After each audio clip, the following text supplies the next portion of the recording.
We have answers for this world system in which we live. Do you know we have answers?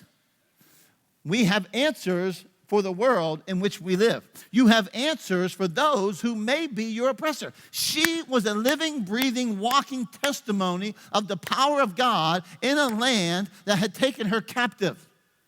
We live in a worldly system. How many know we live in a Babylonian culture?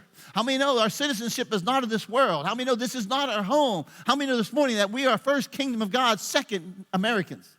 I got to say to you, even with all the stuff that's going on in the nation, you are the little slave girl who has an answer for what's going on in our world. There are lots of times where stuff happens in your life, not the way that you thought it should happen or wanted it to happen, and it will reveal what's really in your heart. Because when things are going the way you want it to go, when things are going the way that you like it to go, when things are going according to your plan, our heart is good. But all of a sudden, let something happen that you don't like happen, and your jealousy rises up, and your anger rises up, and all of a sudden you have resentment and bitterness in your heart, and it reveals it. This is what happens. When God doesn't perform the way that we want, how many have ever been tempted to be ticked off at God? And so we withdraw, and we get angry. Listen to me, I want to tell you a few things. I'm here today to tell you that for some of us, your mind is your enemy. Yes, the enemy is your enemy, but your mind has been betraying you. Your mind has been your enemy. It has caused you a stinking thinking. Everybody say, a stinking thinking. You haven't received any more from God because you haven't given God any more to work with. How many know God will work with what you give him? I'm going to really meddle here in a moment, I think. You haven't received any more from God because you haven't given God anything different. If you can't get it in an hour or two on church on Sunday, then so be it. You haven't picked up a Bible, you haven't prayed, you haven't got into a place with God, you haven't got into a place of worship outside the church, and you're wondering why you don't have more with God. Uh-oh.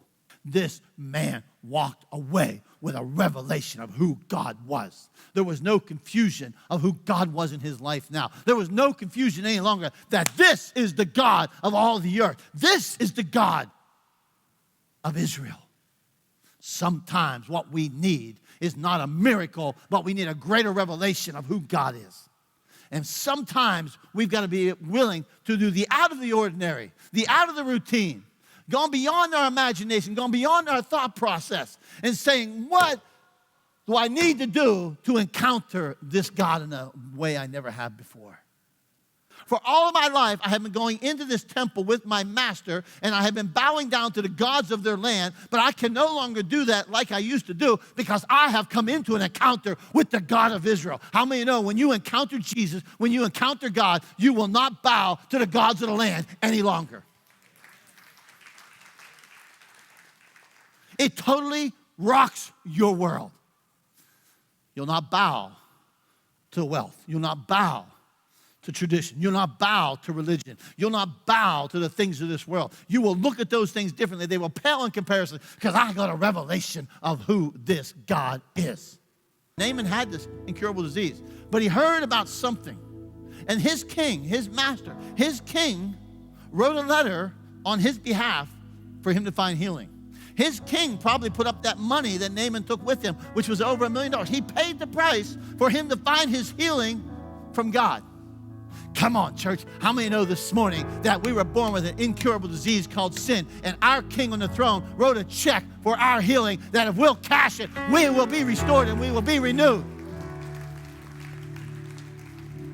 Don't you leave here today without knowing one thing. Your king made a way for your healing. Your king paid a price for your healing. Your king loves you enough and thinks of you enough to write your healing.